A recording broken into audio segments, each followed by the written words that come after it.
Get her out of sight before the Pope arrives. That was the command, sharp, cold, and final.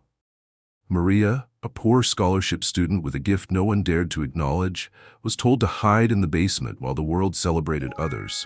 But when she sat at the broken piano in the chapel and let her soul speak through music, everything changed. The Pope stopped his speech. The cameras turned. And what happened next transformed not only a school, but hearts across the world. Now, before we dive deeper, please subscribe to our channel. We share powerful, meaningful stories like this every day. And drop a comment below to let us know where you're watching from. Thank you so much. And now, let's get back to the story. Get her out of sight before His Holiness arrives. I don't care where, just not anywhere near the cameras. The words hit harder than a slap, though they weren't meant for her ears.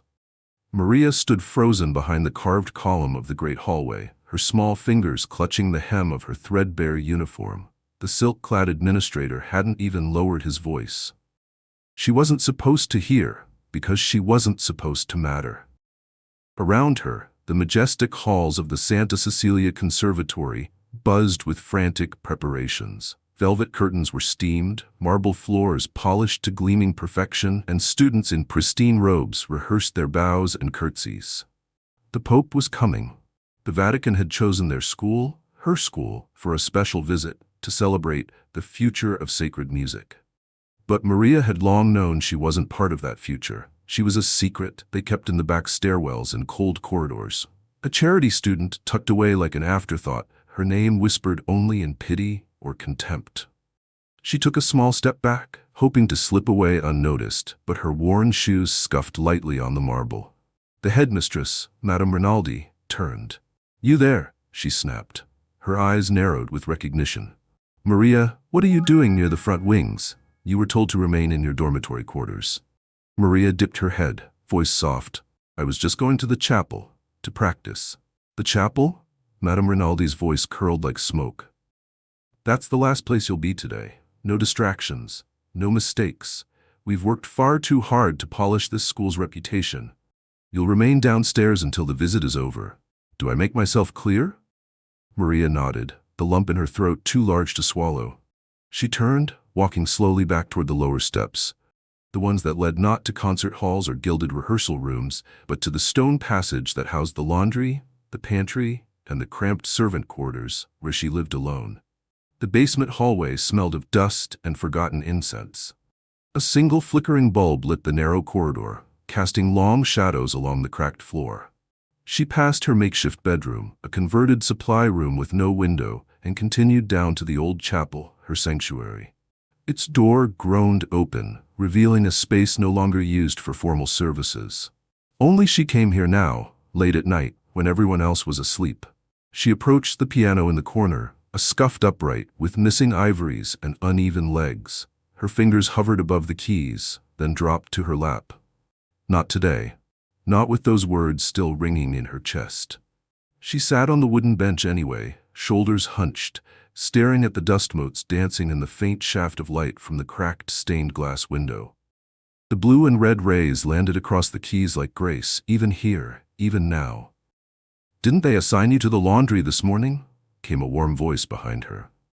Maria turned to see Brother Paolo, the school's elderly custodian. His gray cassock hung loosely over his frail frame, but his eyes held the same spark they always had when he looked at her, gentle, knowing, unashamed. "They said I had to stay in my room," Maria murmured. Brother Paolo frowned, stepping into the room with his mop bucket forgotten. "And missed the Pope's visit? I'm not allowed upstairs. They said it would reflect badly if I was seen." The old man's lips tightened into a line. He sat beside her on the bench, staring at the keys. "It was in this chapel that I first heard you play," he said softly. "I thought angels had snuck in through the back door." Maria gave him a half-smile. "It's just noise. Pretty noise, maybe. But nothing they'd want the Pope to hear." Brother Paolo shook his head slowly. "Noise is what they make up there in their polished shoes and practiced smiles. What you play, that's prayer. And I think His Holiness came to hear that, whether he knows it yet or not." She blinked, the words too kind, too large for her heart. "Thank you, brother." He rose slowly. "If they want you silent, let the walls hear you instead." After he left, she sat for a long while, the silence humming like a low note inside her ribs. Then, almost shyly, she placed her fingers on the chipped keys.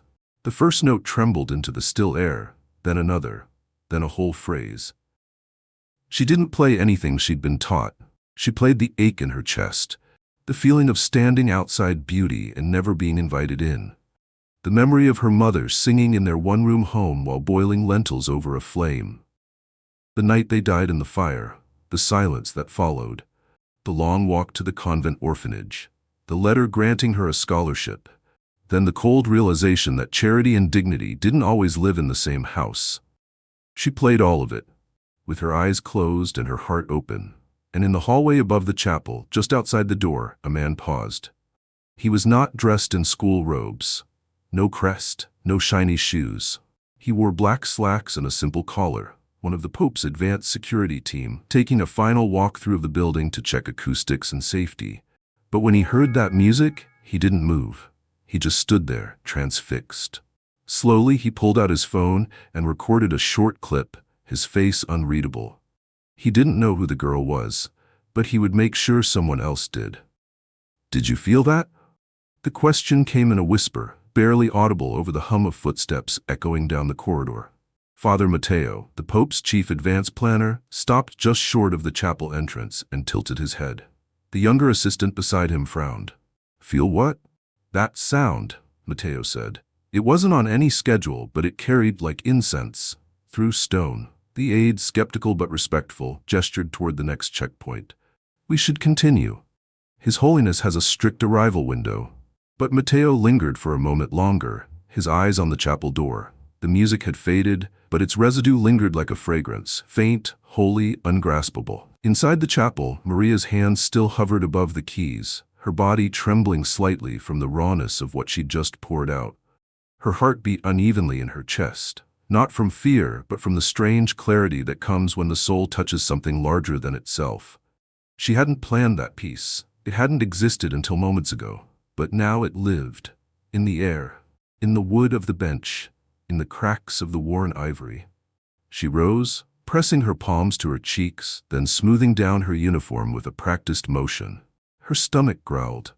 She'd skipped breakfast again, but there was a stronger ache she couldn't name, one that had nothing to do with hunger. She left the chapel, unaware that a stranger had heard everything. Meanwhile, above ground, the school moved like a finely tuned machine. Lucia and the other favored students glided through rehearsals in a sunlit hall draped with gold-trimmed banners and lilies. Cameramen adjusted angles, directors shouted instructions, and administrators bustled, checking lists and curtsying at every mention of His Holiness. Lucia flipped her golden hair over her shoulder, her crystal earrings catching the light. Her voice rang out in laughter as she spun in place with another student, rehearsing their final bow for the pontifical performance. "Did you see the silver trim they added to my robe?" she said smugly. "Papa said the Vatican ambassador himself complimented the design." Another girl clapped her hands with mock admiration. "You're practically royalty, Lucia." "Practically?" she scoffed. "After today, I'll be on every news channel from here to Paris." None of them mentioned Maria. They never did. To them, she wasn't even a footnote, just a rumor, a poor girl from the outskirts whose continued presence was an inconvenient stain on an otherwise perfect narrative. Downstairs, Maria sat cross-legged on the cold stone floor of her quarters, tearing a piece of stale bread into slow, even bites. She didn't cry anymore. She'd run out of tears months ago, but her fingers tapped absent-mindedly on her thigh, as if the music hadn't yet left her body. She thought of her mother again, her quiet hums while stirring soup, her cracked voice singing lullabies in the rain. "Every soul has a sound," she used to say. "It just takes time to find the keys." A knock broke the silence, 3 gentle taps. Brother Paolo stepped in, carrying a small tray, a warm bun and a folded note. He didn't speak as he set it down beside her. "What's this?" Maria asked, eyeing the envelope. "Came through back channels," he said with a mysterious smile. "Someone heard your song." Her eyes widened. "How?" But Paolo raised a hand. "I don't know who. I only know that someone upstairs is listening." She opened the envelope. It wasn't signed, just a single sentence written in looping, elegant script. The music you played at midnight was not for you alone. Her heart thudded. Do you think he heard it? She whispered. Paolo tilted his head. Who? She didn't say it aloud, but they both knew who she meant. The Pope? He gave no answer, but something in his quiet smile told her he wouldn't be surprised. That evening, as the sun set behind the dome of St. Peter's, the school began its final preparations. Velvet ropes cordoned off the red carpet walkway. The courtyard fountains sparkled under fresh polish. Dignitaries and diplomats arrived in black cars and were escorted through marble arches by students dressed like miniature clergy. Inside the chapel, unseen by most, Father Matteo walked alone. He paused before the dusty piano. He reached out and touched one of the keys. It let out a low, mournful tone. He closed his eyes, the ghost of Maria's melody still alive behind his lids. He didn't know her name, only the sound. But that sound had pierced something in him that years of rigid protocol had dulled. He stepped out and made a call. Your Holiness, he said softly, when you arrive tomorrow, request to see the chapel first. There's something there. On the other end of the call, the Pope was quiet for a long time. Then, very well, Matteo, I'll follow the music.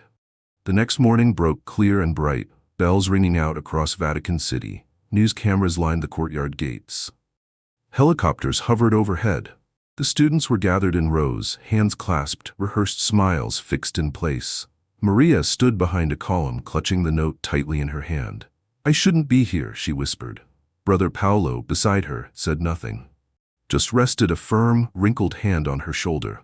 The limousine arrived in silence. Then a door opened. The Pope stepped out, dressed not in gold-trimmed robes, but in his simple white cassock. His face serene, eyes scanning the school like a shepherd entering a familiar field. The headmistress approached first, bowing so low she nearly dropped her clipboard.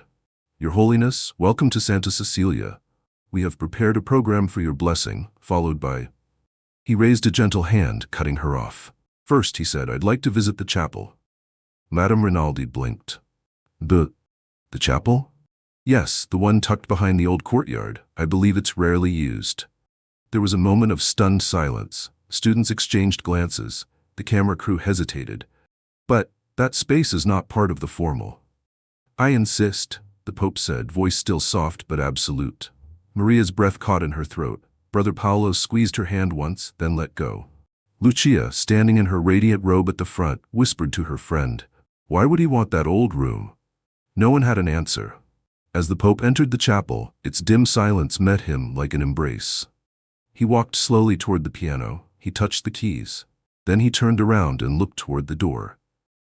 Is there someone here who plays this? He asked. Dead silence. Maria stepped out of the shadows. She didn't remember moving. One moment she was hidden in the darkened edge of the hallway, her back pressed against cool stone, heart galloping with the frantic rhythm of disbelief. The next, she was stepping into light, into the room where history breathed. The chapel was smaller than the Great Hall, but to Maria, it had always been grander. The way the broken window cast fractured light onto the piano lid, the gentle creak of the floorboards underfoot, the scent of wax and wood and sacred stillness. This place had heard her secrets when no one else had. And now it was holding its breath, just like her. The Pope turned. His eyes met hers, and everything fell silent, internally, cosmically.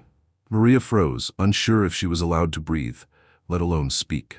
Behind him stood several bishops, clergy, and assistants.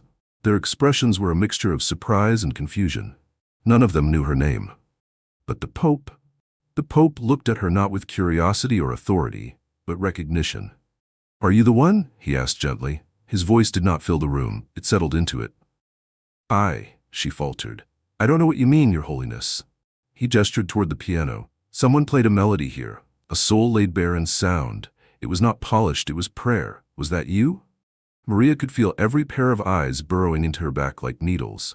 The instinct to flee surged in her legs. But then she looked at the piano and something rooted her in place. Not fear, not pride, something older, something like calling. Yes, she whispered. The Pope nodded once, as though he already knew. Would you play it again? There was a gasp from someone near the door, Lucia, who had pushed her way into the corridor, flanked by two other students in ceremonial dress. Her eyes narrowed in outrage. This was her moment, her audience. What was she doing here? That girl? Maria hesitated. She glanced at the keys, then at the man in white. I don't know if I can. It wasn't written down. It just came. The Pope smiled. Then let it come again, as it did before. For me, now.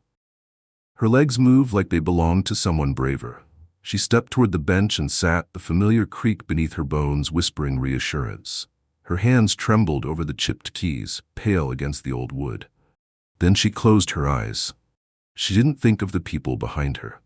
She didn't think of the news cameras outside, or the scorn in Lucia's smirk, or the fire that had taken her home and left her with nothing but a memory of a lullaby. She thought of her mother. She thought of wind in the olive trees. She thought of silence, the kind that lives in the heart of music. And then she played. It wasn't the same as the night before. It couldn't be. This was something new, born of fear and grace and holy defiance. The first notes were hesitant, like a child reaching for a parent in the dark. Then came a crescendo, aching and clear, unfolding like a wound kissed by light. Her fingers found patterns not learned in any lesson, patterns that lived deep in her marrow. Melodies spun from longing, harmony rising like incense, dissonance resolving into something like hope. The room didn't breathe. The Pope closed his eyes, head bowed, his fingers steepled beneath his chin. The others behind him stood frozen, forgotten dignitaries, now standing in the presence of something far greater than protocol. Lucia watched from the threshold, mouth slightly agape. She wanted to laugh, to roll her eyes, to scoff, but she couldn't. Not even she could deny what was happening. The girl she'd mocked for months, the basement girl, was casting a spell on marble and men in robes. As the last note faded into the rafters, Maria let her hands fall from the keys. She didn't open her eyes. She was still in the song's quiet aftermath, her chest rising and falling like waves after a storm. The silence that followed was absolute. Then came a single sound, a soft exhale. The Pope opened his eyes. He did not clap, he did not offer words of praise. Instead, he walked slowly to the piano, knelt beside her, and bowed his head. He whispered something only she could hear. This is the sound the world forgot it needed. Maria blinked, unsure if she'd heard him right. Then he turned to face the others. Cancel the procession, he said simply. This is where I will speak. The aide stammered. But Your Holiness, there's a press stage and dignitaries. This, he said firmly, gesturing to Maria and the worn piano, is the message. And like that, the plan shattered. Cameras were rerouted, the students were dismissed, banners were lowered, word spread fast. Within minutes, live streams began from the chapel instead of the grand atrium. Confused journalists adjusted their frames. Viewers around the world tuned in, expecting grandeur, and got something far more dangerous. Truth. Maria sat to the side now, her presence undeniable but humble. She watched as the Pope stood before the broken piano, cleared his throat, and began to speak, not from notes, but from the heart. I came here today to speak of music, he said, voice echoing through stone and camera feed alike. But I have heard something greater than what I could have said. A melody not born from privilege nor from applause. It was born from pain, from silence, from a soul who was told to remain unseen. He paused, letting the words settle. This school, like many places, has mistaken presentation for purpose. But God does not dwell only in polished cathedrals or gold-trimmed robes. Sometimes he hides himself in the forgotten corners. Sometimes his music comes from the basement. Gasps rippled through the live-stream chat. On site, Madame Rinaldi's face turned the color of her crimson sash. Lucia lowered her eyes. But today we remember, the Pope continued. We remember that beauty does not come with status. That faith has a sound, that a girl playing in the shadows may carry more truth in her fingers than 1,000 trained voices. He turned and looked directly at Maria. Remember her face. Remember this moment, because this is not an exception. This is a revelation. Maria could feel tears sliding down her cheeks. Not from sadness, from the strange, powerful release of finally being seen, not in spite of her story, but because of it. As the Pope concluded his unscripted sermon, the cameras remained fixed on her, not as a curiosity, but as a symbol. A child of silence who had become the voice of grace. The chapel, once dismissed as a storage space for relics and echo, now held the weight of something sacred and impossible to rehearse. Maria sat motionless, her hands resting in her lap, The final notes of her song long faded, yet vibrating in the silence left behind. Her face was streaked with tears, unhidden, unashamed. All around her, the power of the school seemed to teeter. Madame Rinaldi stood rigidly near the door, her lips parted but silent. The carefully rehearsed itinerary, once guarded like scripture, now lay forgotten in her trembling hands. This was not the day she had planned. The cameras were meant to capture polished perfection, the marble grandeur, the ribbon students, the speech she had helped draft word by word. Instead, the world was watching a barefoot girl in a faded uniform and a piano that hadn't been tuned in a decade. And they couldn't look away. The Pope's voice still echoed in every corner of the chapel, and yet what lingered louder was the void his words had torn open. The quiet reckoning. The bishops remained standing in stunned reverence. Some had their heads bowed, some blinked rapidly to hide wetness in their eyes. None of them moved to interrupt. The Holy Father stepped down from the makeshift platform, returned to Maria's side, and sat on the pew beside her like a grandfather. For a long moment, they sat together in stillness, neither one needing to fill it with words. When he finally spoke, his voice was softer than before. "You've never performed before, have you?" Maria shook her head. "No concerts, no teachers. I taught myself. I used the chapel at night after course." He smiled with quiet amazement. "Then heaven taught you too." Her breath caught, not because she believed herself divine, but because no one had ever spoken to her that way. Not like she belonged. Not like she carried something worthy. Across the chapel, Lucia stood pressed against the stone wall.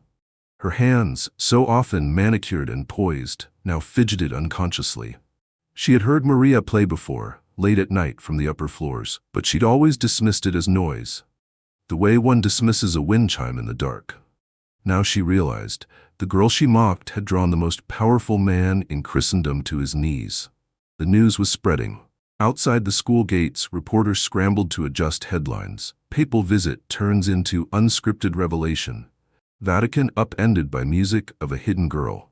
Every social media feed flooded with clips of Maria's performance. Comment sections exploded with phrases like, "I cried. Who is she? This is what the world needs." The Vatican's official broadcast replayed the Pope's unscripted speech again and again. No one noticed the lack of diplomatic pageantry. No one cared that the originally scheduled performers never took the stage. All that mattered now was the truth that had erupted like light through a crack in the wall. Later that afternoon, the conservatory's main atrium, once adorned for the grand address, stood half abandoned.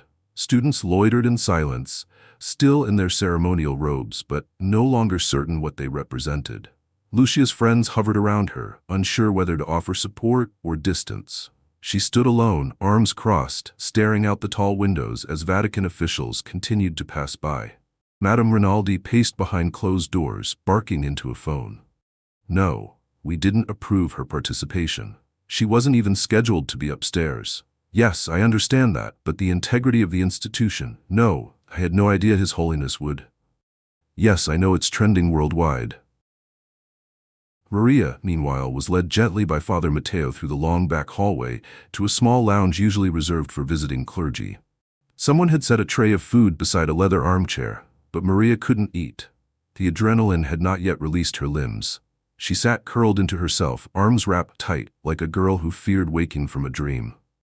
"I didn't mean to interrupt," she said quietly. Father Matteo smiled. "You didn't interrupt, you fulfilled." She looked up at him, confused. Fulfilled what? A reminder that God is not impressed by choreography. He's moved by sincerity. And you, child, played sincerity like a symphony. Her cheeks flushed. "But I'm nobody." "No," he said. "You're somebody they tried to keep invisible. That's very different." She didn't know how to respond, so she looked down at her fingers, the same fingers that had scrubbed floors, peeled potatoes, picked up trash, and now had shifted the most powerful message in the church's calendar. Just then, a knock at the door. A nun entered, her eyes bright and urgent. "There's someone asking to see her. She says she's from the Apostolic Palace." Maria stiffened. "Am I in trouble?" Father Matteo gave a soft chuckle. "No, dear one, you've stirred heaven. The only trouble now is how far they'll let the light shine." By evening, the school was abuzz with a different energy. Gone was the condescension. Gone was the pecking order. Students whispered in clumps, casting glances down the hallway where Maria had vanished with the Vatican official. Rumors spun fast. She's being flown to Rome. She's being asked to perform again. She's being offered a place at the papal choir school. Lucia sat alone on the edge of a fountain, her reflection rippling beneath her. For the first time, she wasn't angry. She was lost. The story she'd always told herself, that she was the best, that she deserved the spotlight because she came from the right family, had been rewritten by a girl she barely knew, whose shoes had holes in the soles. As the sun dipped below the terracotta rooftops, a small group of students made their way to the chapel, not for applause, but to sit in the pews where the day had changed. One by one, they lit candles and bowed their heads. Meanwhile, deep within the Vatican, the Pope sat in his study. His speech, the one his advisors had written, revised, and polished, lay untouched beside him. Instead, he picked up a pen. Today I witnessed a cathedral rise from the heart of a child, not built of stone, but of suffering turned to beauty. I came seeking music. I found a sermon in silence. I came to bless, but was blessed. He paused, listening. He could still hear her melody. The bell above the school's east cloister tolled 7 times, each strike carrying the weight of something permanent, like the turning of a key inside a rusted gate. Maria sat near the open window of the guest quarters she'd been ushered into by Father Matteo, temporarily removed from the servant-level corridors she'd once called home. Outside, the sky flamed in dusky amber, and the wind curled through the olive branches like fingers in prayer. She hadn't changed out of her uniform. There were offers, pressed robes, fine slippers, even jewelry she could borrow from the choir wardrobe, but she refused gently. She wasn't ready to wear another mask. Not now, not when the world had seen her without one.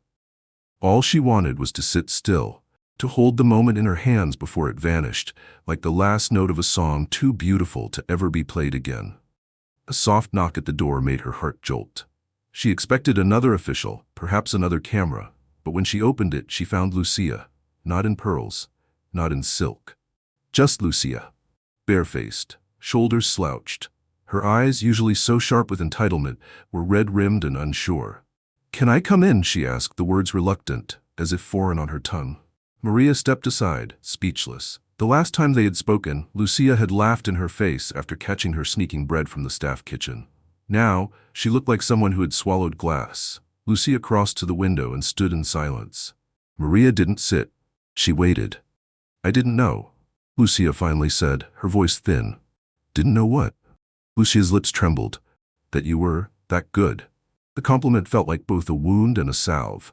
Maria looked down at her fingers, clasping and unclasping nervously. "I wasn't trying to be better than anyone," she whispered. "I was just playing what I couldn't say." Lucia's eyes darted toward her. "Then why did it feel like a knife to the heart?" Maria turned to her, studying her face. "Maybe because it cut through the noise." Lucia laughed once, dry and bitter, and then surprised herself with a tear. She sat on the bed, crumpling slightly like a paper doll. "I spent so long trying to be perfect, every note, every movement, every smile curated like a display case. And then you just played, and everything I rehearsed felt fake." Maria sat beside her, careful not to touch not yet. "You're not fake," she said gently. "You were just told that being seen meant being flawless. I was told it meant being invisible. But maybe neither one of us was right." Lucia wiped her cheek, eyes narrowing as if not ready to forgive herself. "You know they'll never let me forget this, right? I was the star. I was the ambassador's daughter. Now I'm the one who got eclipsed by the charity case." Maria exhaled, her voice soft. "I didn't mean to steal anything." "No," Lucia replied. "But sometimes, truth steals attention because it demands it." They sat in silence after that, two girls suspended in a rare moment of honesty, each stripped of expectation. Then, just as Lucia rose to leave, she turned back. "If they ever ask you to play again," she said quietly, "I'd like to be there, to listen. This time, without judgment." Maria nodded. "Then come, even if no one asks me." By morning the world had changed. Headlines still spun from every outlet imaginable. Pope scraps script after piano performance by poor student. Basement girl stuns Vatican with Song of Suffering. An unseen saint at the piano bench. Donations poured in from across the globe, some offering to restore the chapel, others earmarked for scholarships to support gifted students from underserved communities. Maria's name was now whispered in reverence, not ridicule. The conservatory could no longer ignore her. A special convocation was called. A formal invitation was drafted for her to join the elite performance track, with private instruction, housing above ground, and her name finally added to the student registry. Properly, with honors. But Maria read the letter in silence, her fingers trembling not with excitement, but with unease. Brother Paolo sat with her as she held the parchment. "You don't look happy," he said gently. "I don't know if this is who I am," she confessed. "I never asked to be celebrated." He chuckled softly. "No child asks to be ignored either. Sometimes when the pendulum swings, it brings confusion, but that doesn't mean you haven't earned the light." Maria traced the ink of her name on the invitation. "But what if the light blinds me? What if it changes me?" Paolo smiled, eyes crinkling. "Then stay rooted. Play for the same reason you played alone at night. For healing, not applause. That will keep you."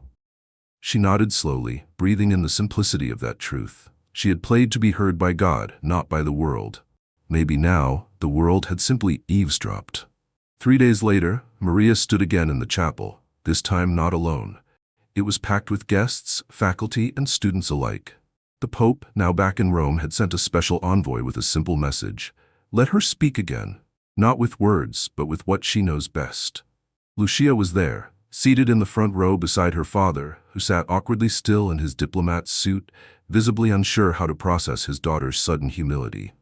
Madame Rinaldi, pale but composed, sat beside the Vatican envoy, a forced smile frozen on her lips.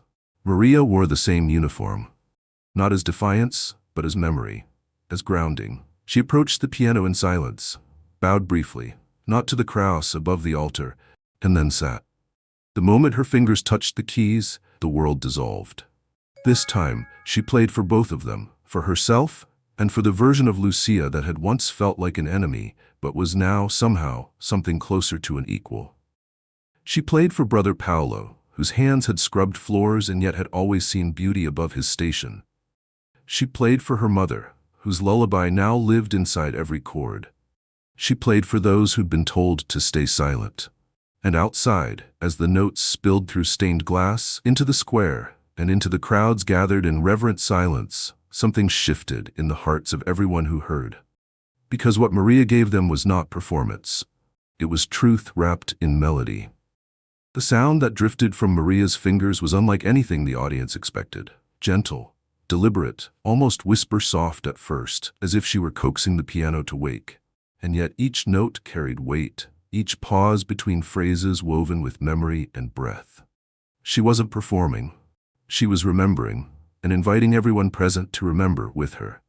In the first row, Lucia sat utterly still, her fingers clenched into the fabric of her dress, her breath held tight in her throat. The last time she had heard Maria play, she'd felt threatened. But now she felt something closer to awe.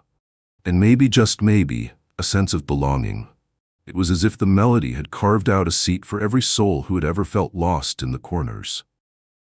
The conservatory director, flanked by bishops and media representatives, tried to keep her face still and composed, but her fingers trembled as they gripped the program folded in her lap. This was not the narrative she'd tried to orchestrate. She had trained dozens of performers, students molded to impress, to dazzle, but not one of them had ever made the Pope weep. And none had emptied a room of ego the way this barefoot girl did with every brush of a key. Maria's eyes remained closed. The room before her faded. She was somewhere else now, somewhere warm and flickering, where her mother's voice rose softly in the background, humming lullabies over the sound of a boiling pot. She remembered the fire, the smoke, the loss. But she didn't play those things as wounds. She played them as weathered truths etched into the wood of her spirit. Every sorrow had a sound, and in this moment she transformed them all into beauty. A single note held in suspension rang out, sharp and trembling, and with that the piece began to rise. Her right hand danced lightly in arpeggios, fragile as birdsong, while the left provided an aching foundation like footsteps in rain. She introduced dissonance without fear, and then melted it into harmony so gently that even the harshest chords became something holy. Somewhere near the back of the chapel, a priest from the Vatican delegation silently crossed himself, his eyes glassy. Behind him, a cameraman, there to capture a brief segment for broadcast, lowered his lens. He realized that this was not something meant to be framed. It was meant to be felt. The music surged again, brighter this time, like sunlight filtering through clouded glass. There was defiance in it now, yes, but not the kind born of anger. It was the defiance of rising, of claiming space in a world that once said you don't belong. And as the final notes rang out, 3 slow chords like the echo of a prayer whispered into stone, Maria let her hands fall into her lap. She didn't bow, she didn't move. She simply sat in the silence her music had created. It was the audience who moved first. Not with clapping, not with gasps or words. They stood. One by one, without instruction, the entire chapel rose to their feet. It wasn't ovation, it was reverence. The kind reserved for the sacred, for the inexplicable. A moment too fragile to be shattered by noise. Lucia stood with them, but her eyes never left Maria's face. There was no jealousy now, only understanding. The music had pulled something out of her that she hadn't known she carried, an ache she'd hidden beneath ribbons and lineage. For the first time, she was not the most watched girl in the room, and she was thankful for it. Maria slowly stood, her knees weak beneath her, not from fear but from release. She didn't smile, not yet. The moment still sat heavy in her chest, too full to be framed in joy. A bishop stepped forward, cleared his throat as if to speak, but stopped himself. What could he say that hadn't already been said in those unscripted notes? Father Matteo approached the piano, his voice soft. "She's rewritten the language of this chapel," he murmured. "Let it be remembered."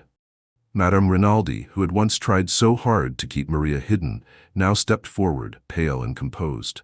Her heels echoed on the marble floor like tiny gongs of guilt. She faced Maria, her chin held with forced pride. "You've made history today," she said. Maria said nothing. Madame Rinaldi's lips twitched, uncertain. "You understand, of course, that we'd like to formally induct you into the advanced program. We'll assign a private tutor, and we'll secure you a performance spot for next month's Vatican Gala." The words felt strangely out of place in the room. Mechanical. Pre-planned. Maria looked past her, toward Brother Paolo, who stood humbly in the back, his eyes brimming. He nodded, almost imperceptibly. Maria turned back. "I appreciate the offer," she said softly, "but I won't be performing at the gala." The room gasped. Madame Rinaldi stiffened. "I beg your pardon?" Maria's voice didn't waver. "I didn't play today to earn invitations. I played because silence had taken too much from me already, and because no one was listening." She looked out across the sea of faces. "You heard me today because the Pope did first, but there are still others, girls like me, hidden in back rooms, scrubbing floors, practicing at broken pianos. They deserve to be heard too." Lucia was the first to start clapping, not dramatically, not for show, just slowly, respectfully. Others followed. Father Matteo smiled. Madame Rinaldi blinked, flustered, then stepped aside. Maria stepped down from the platform and walked through the aisle, heads turning as she passed. No longer the girl no one noticed. Now she was the girl who had redrawn the lines of who belonged.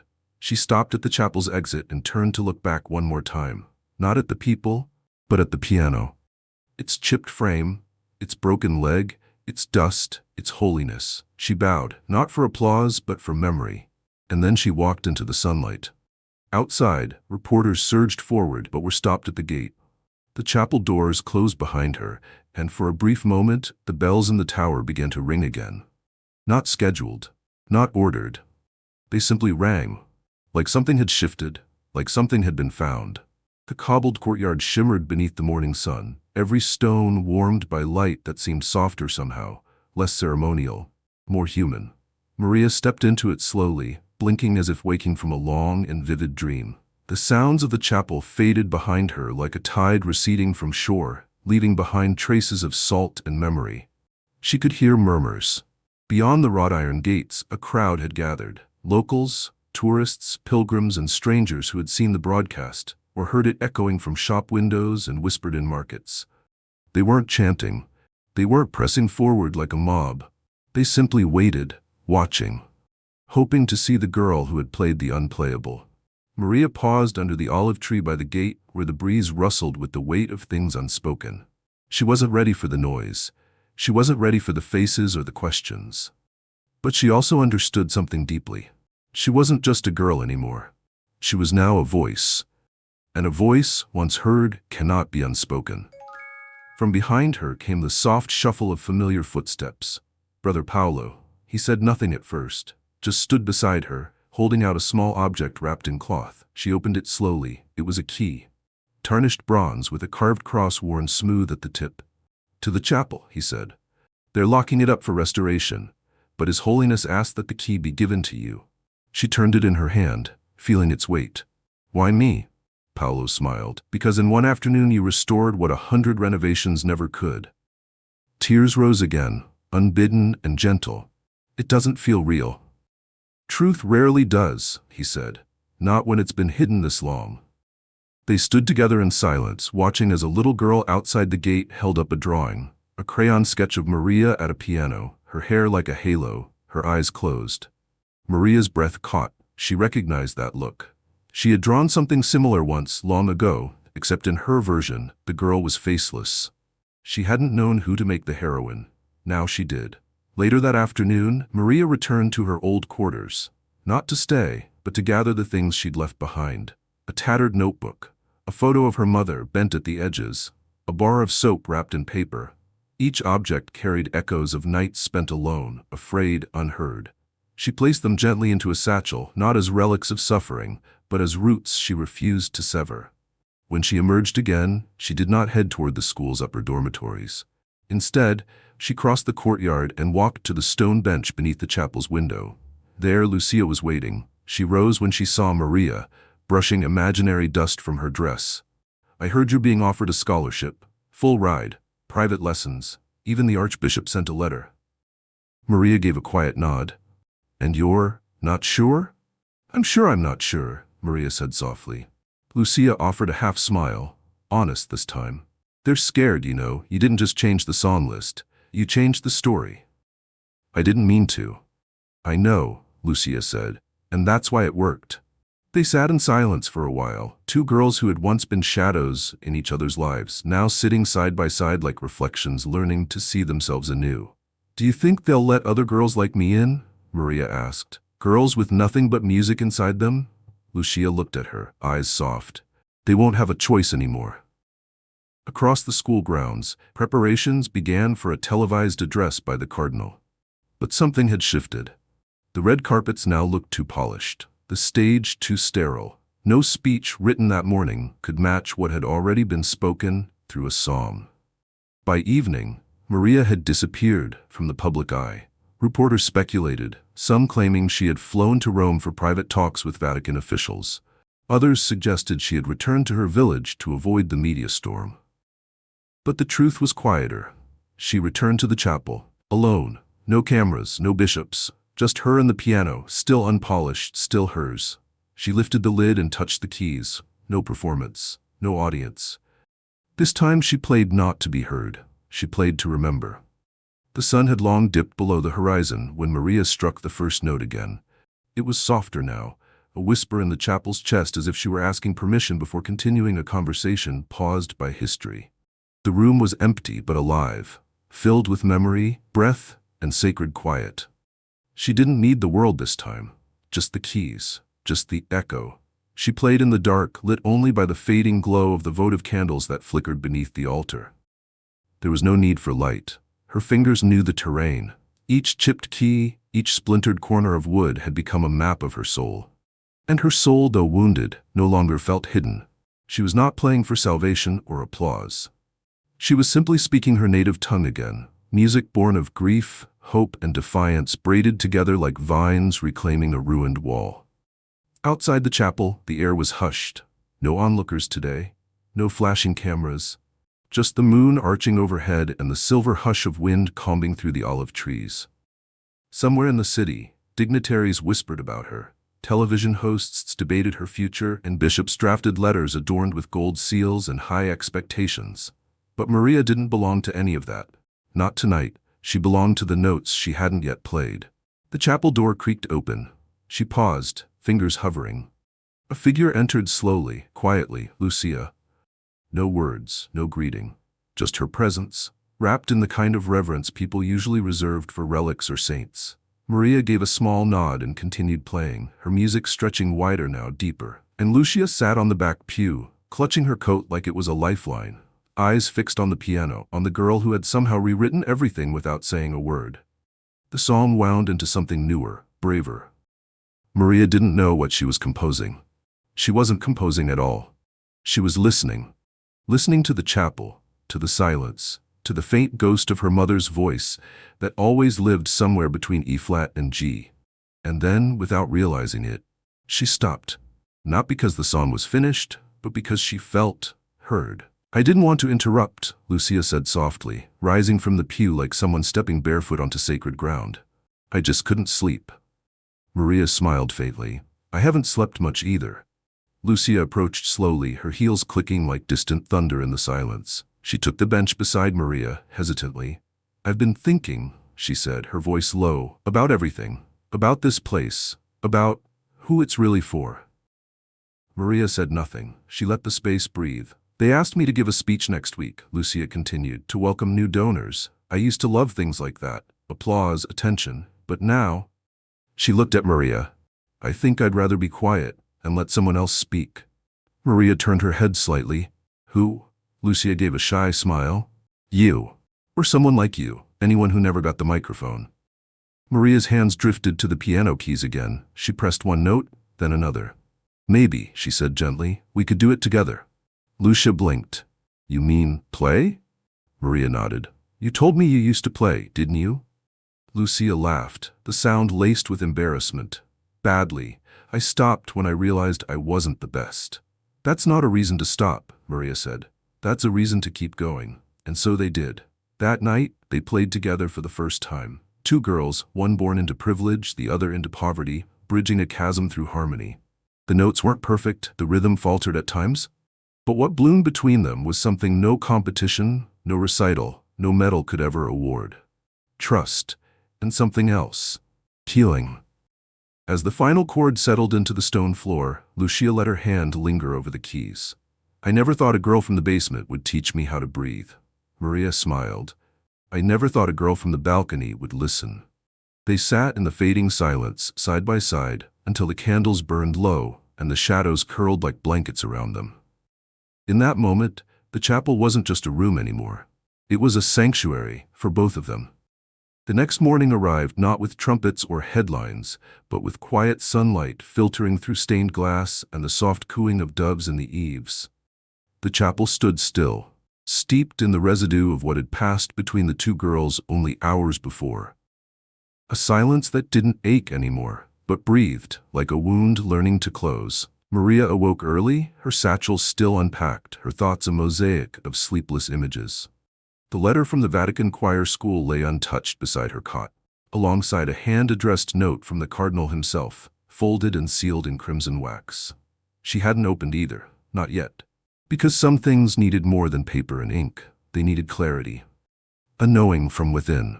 And that still hadn't arrived. She dressed simply as always, lacing her worn shoes with fingers that had once been scolded for touching keys uninvited. And yet today, no one would stop her from playing. No one would bar the chapel doors. No one would tell her she didn't belong. The idea of that still made her breath catch. She crossed the courtyard in the blue-gray hush before the world fully woke. Her feet followed the stone path automatically, tracing grooves worn by generations of souls. But today, every footstep felt new. Not because the ground had changed, but because she had. When she reached the chapel steps, she paused.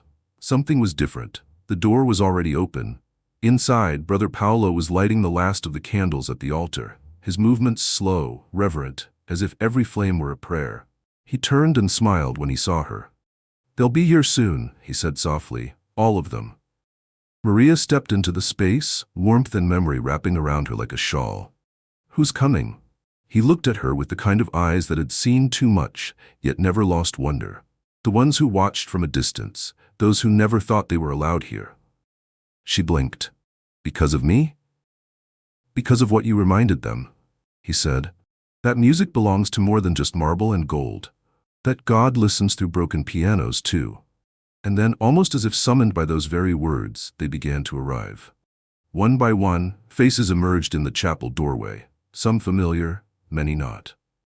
There were students in plain uniforms, some from the kitchens, others from the grounds crew. A few older nuns, rarely seen in public, shuffled in with whispered greetings. Even the janitor who cleaned the stables came, wiping his hands on his apron, eyes wide with reverence. And then came the children.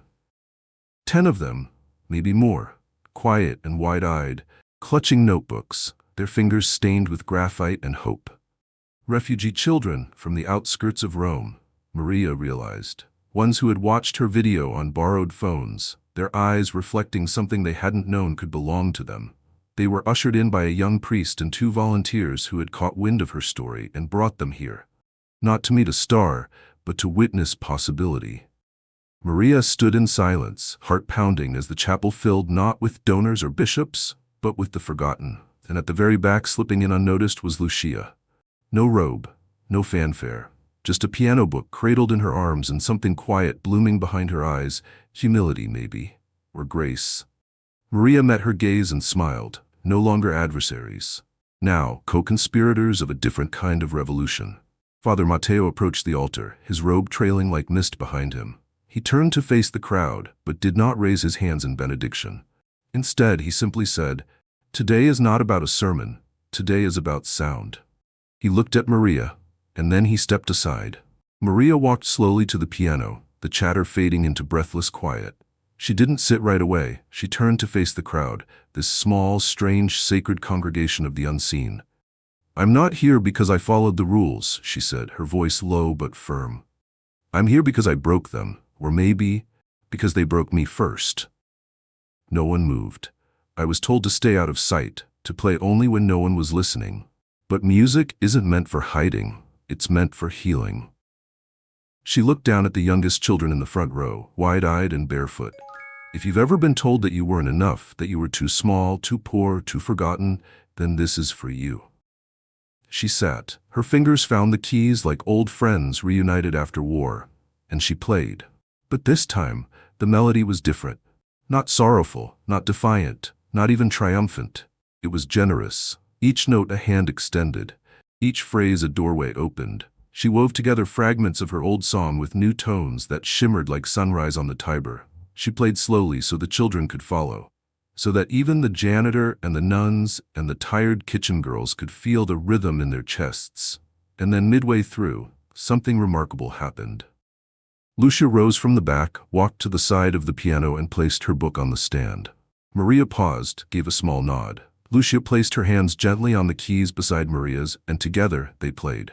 2 girls, 1 melody, no spotlight, no stage, just communion.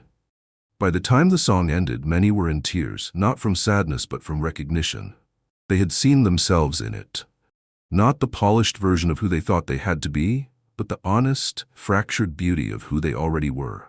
When the last chord faded, no one stood. No applause broke the air. Instead, a silence descended, full, complete, and holy. And Maria knew then, without question, that she didn't need to open the Vatican letter. Her answer had already been written in the hearts gathered here. The silence lingered like a sacred mist, thick and glowing in the morning light that streamed through the chapel windows. No one moved. No one even breathed too loudly, as if the very walls had heard something divine and didn't want to break the spell. In that holy hush, Maria looked around the room, not as someone being celebrated, but as someone who had become a vessel. The piano in front of her still quivered with the memory of their touch, the keys warm beneath her fingertips, as if it too had felt healed. Lucia slowly stepped back from the bench, offering Maria the space she once tried so hard to deny her.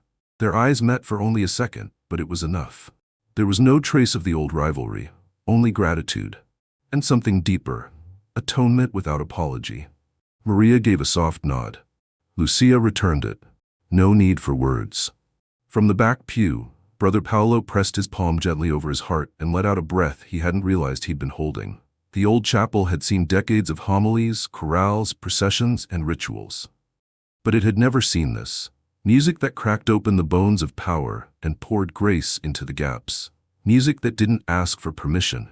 Children leaned against their guardians, some blinking as if waking from a long sleep, others staring at Maria like she was some kind of saint, but she wasn't. She was just a girl who'd once been told to be silent, and now the world had heard her. Father Mateo stepped forward, holding something in his hand, a parchment, neatly rolled and sealed, but he didn't offer it yet. Instead, he looked at the gathering. "There are some who will ask why we didn't preserve tradition today," he said, his voice gentle but clear. "To them I would say this: what we witnessed was tradition, the oldest one we have, a soul crying out, a hand reaching back, a God who listens." Then he turned to Maria. "The Pope has asked me to deliver this to you personally." She took the scroll slowly, her hands trembling, not out of fear but reverence. She broke the seal and unrolled it. Inside was a handwritten message. "Maria, you reminded me why I believe. Come, if your heart says yes. Rome is listening." No signature was needed. Her eyes filled with tears, not the hot tears of shame she used to cry in the laundry halls, but cool, quiet ones. The kind that cleanse, that baptize. Still seated at the piano, Maria looked up at the children. One of them, a girl, maybe 7 years old with braids and wide brown eyes, raised her hand. "Can I try?" she asked shyly. There was a ripple of laughter, soft and tender, like sunlight through stained glass. Maria stood and held out her hand. "Come." The little girl walked forward, barefoot and blinking, as Maria lifted her gently onto the bench. Her feet didn't touch the ground. Her fingers hovered over the keys with wonder and awe. "Like this," she whispered. Maria guided her. "However your heart wants to speak." And slowly, clumsily, beautifully, the girl pressed a key, then another, and another. The sounds were uneven, some too loud, some barely heard. But no one corrected her. No one laughed, because every child in that chapel heard something sacred, themselves. And in that moment, Maria realized the gift she had been given wasn't just to play. It was to open the bench and make room. Room for others who'd been locked out, who'd been told they didn't belong, who'd been silenced before they ever had a chance to speak. She stepped back as the girl played her first tentative scale, her own heart rising with each imperfect note. Not because it was flawless, but because it was free. Later that day, as the children filed out into the courtyard, clutching sketches and sheet music donated by volunteers, Maria stayed behind. Just her, the piano, and Brother Paolo. He looked at her with a mix of pride and sadness. "They'll want to move you now, take you away, give you a stage with velvet curtains and golden arches. Are you ready for that?" Maria closed the piano lid slowly. "I don't think I'll ever be ready, but I think I'm willing." Paolo nodded. "And the chapel?" She placed the key, his key, on the bench. "It's open now," she said. "It belongs to whoever needs it." As she walked toward the door, she paused, looked back, and whispered, "Keep listening." The door swung open. The courtyard was bathed in golden light, the kind that settles on things meant to last. Students who had once passed her without a glance now nodded in quiet respect. Parents waited with children near the gates, and word had spread that Maria, the girl from the basement, would be speaking that evening at a small neighborhood concert just outside the Vatican walls. She hadn't accepted the gala invitation. She'd asked to play somewhere smaller first, somewhere real. The Pope had approved it with a single word: brava. As she stepped beyond the gates of the conservatory, past the walls that once caged her worth, Maria felt the wind lift the hem of her skirt like a whisper. And for the first time in her life, she didn't wonder if she belonged. She simply walked forward, free. Sometimes the most powerful voices come from the quietest corners. Maria's story reminds us that greatness isn't always born from privilege. It's often carved in silence, shaped by struggle, and ignited by injustice. She wasn't given a stage, she found one in a broken piano.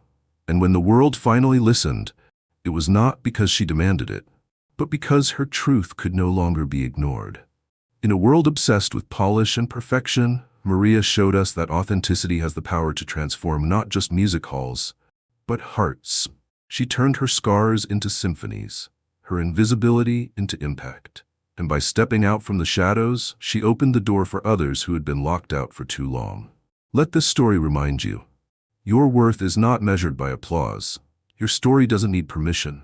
If you've ever felt overlooked, dismissed, or silenced, remember, Maria, you don't have to be loud to be heard. You just have to be true. And when the time comes, play your song.